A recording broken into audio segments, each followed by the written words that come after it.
The bottom line is, if it's identified as a thing in life with another thing having it, I'm having this feeling. This is my thing. This thing has this thing. It's not what I'm talking about. It may be useful in a moment. I'm sure it is. It may be useful to a certain level of consciousness. I'm sure it is. I'm not against any of it. I'm not against anything. I'm just really trying to talk about what I set out to talk about at the beginning of summer. I don't know what I'm doing.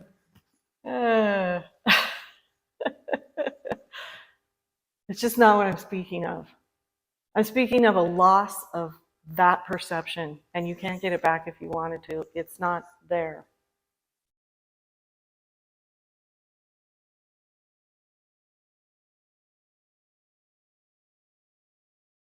And then, oh boy, then our egos will come in. Our egos will come in and like start to be scared to use certain languaging, like I have, or I remember Eckhart Tolle telling this story about how somebody at a conference. My nose is just running. Somebody at a conference came up to him back when you could still probably meet Eckhart Tolle, and Eckhart said, "Well, hello, I'm Eckhart Tolle." And the guy was like, "I'm vast space, man." You see what I'm saying? There is nothing inside of Eckhart Tolle that is like against any or referencing which language I should use, or there is a phase, there is a juncture where language really starts breaking down and you will notice it and it will sound hilarious and ridiculous. The language that we use, it will be comical. It will be comical because it has no bearing on the actuality. But that's a phase. And then, life moves as life, as it will in a moment. As it will in a moment. Hi, I'm Eckhart Tolle. Hi, I'm vast space. I'm having, it's just the perfect story to illustrate what I'm talking about. And there's nothing, I'm not making fun of anybody or the ego itself or pushing against anything. I'm really not. I'm just trying to use as many examples and come at it from different ways in order to just maybe strike a match. That's really all I'm doing. I'm not trying to convince anybody. Quite a few of us, were at Aja. This is, according to him, final personal event. Who knows? We'll see. This past weekend, and one of the most endearing things for me, I don't know if endearing is the right word, potent,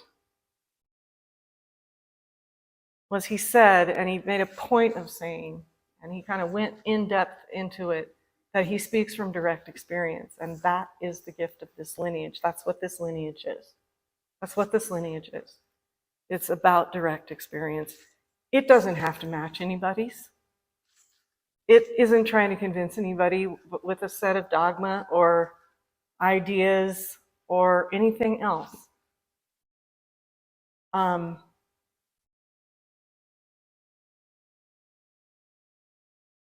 I remember Aja saying one time, he had to ditch the robes of Zen.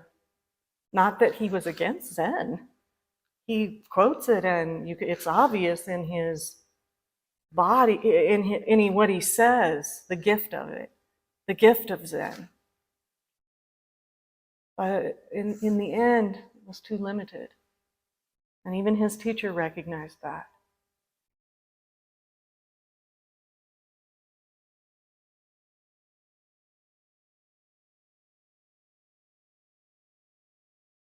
Everybody can just forget everything I've said. Because it's totally rudderless anyway. But we'll give it a little bit more here. I've used this metaphor quite a bit, and I don't know, it might land, it might not. It just still is. Sometimes I, kind of lay there and listen, just get real quiet and listen, are there other ways or but some of these metaphors that I've been using for years are just the ones that work for me here. So it really is as if, the sun is always shining, but we're sitting in a room with the curtains closed claiming that it isn't. It's really like that. Because no, it's dark in here. Look, I have the proof. I have the appearance of darkness. I have the appearance of war. I have the appearance of famine. I have the appearance of whatever it is. So the sun is not shining. God is not all pervasive. Love is not happening. It's dark. And we're solidly of that belief. Because, so we start to open the curtains and get these little glimpses. It's like, ooh, I don't know, man. It's really bright out there. And if I let that light in, it changes everything. That's really the one that really gets us. It changes everything. Everything's lit up. Even reality, even like material reality can feel so overwhelmingly raw with an unmediated, immediate perception, like every atom is visible. I mean, here it was like crystal diamond world for, I don't know, 6-7 months. I couldn't drive. I took my daughter for a hamburger and drove the car into the drive-in. I mean, my poor kids, they had to basically go through this with me. But like Ty said this morning, it's awkward, but you got to let it flow. Yes, that is our bumper sticker. It's awkward, but you got to let it flow. It can feel, even though it's what we've always wanted, like Sharon says, it can be like, what the heck? It's like all the layers of numbness and mediation and the way we look at things to make it so we can handle it and everything fall away. And I know you've had a moment like this, Jim. I'm sorry to call you out, but I see the recognition in your eyes right now. And it just falls, it's like, whoa, startling in some ways.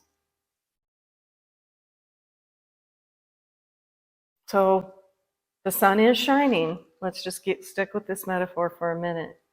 But the levels of consciousness, the levels of belief, the levels of conditionedness, which are way beyond just our personal, we can shift out of the me into oneness, unity, and relatively easier, where it's like, oh, okay, I get I'm part of a greater whole, and it can feel really good, all my relations and all that stuff. And that's an amazing shift, because an ego that has that ability and that capacity to see that view behaves quite differently than one that doesn't.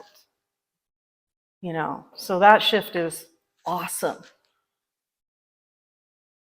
But it's a whole nother shift to just abandon ourself for unmediated, immediate mystery. This, that, whatever is. But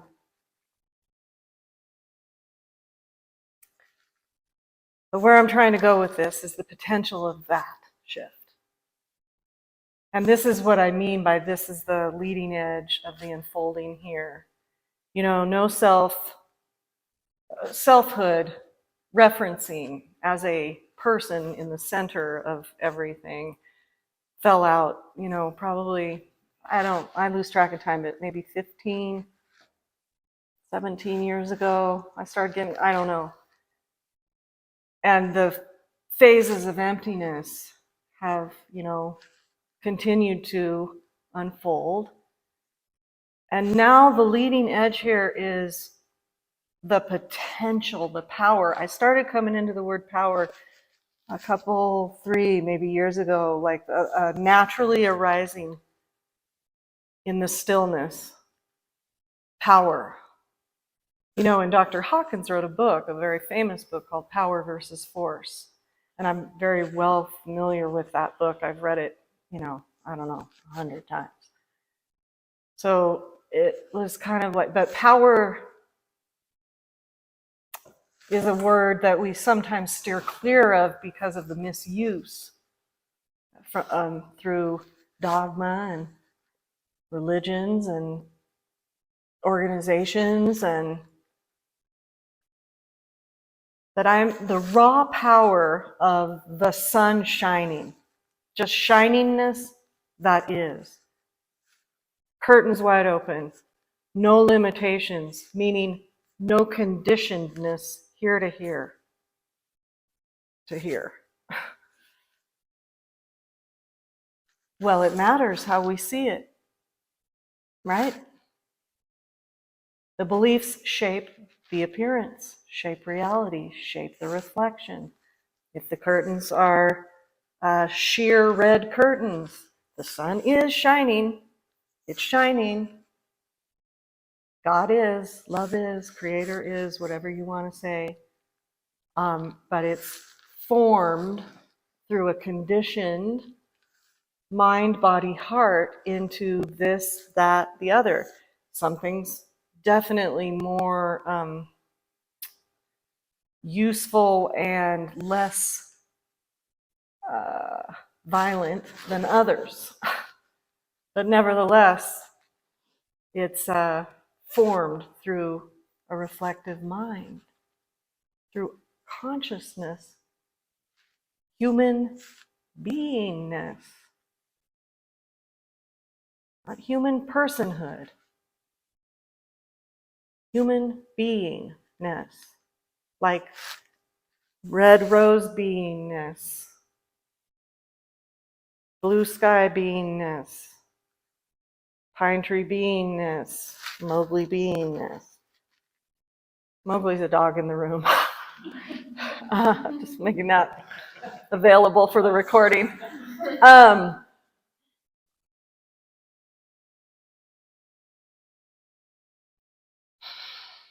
It matters how we see it. Even quantum physics, at the level of consciousness that is quantum. You know, pretty much all the great quantum physicists of our time who have been on the cutting edge, leading edge, have declared the mystery as the potential of God. And it matters, meaning as the atoms form in the vacuum of the void, as form comes into being, it matters how we see it. Matter is as we see it.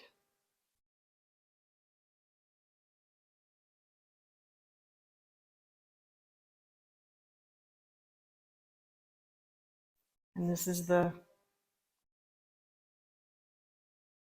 redemption, the beauty of original love. And it's when it shines without limitation, without curtains, without condition, it is as it is, not as we would have it be.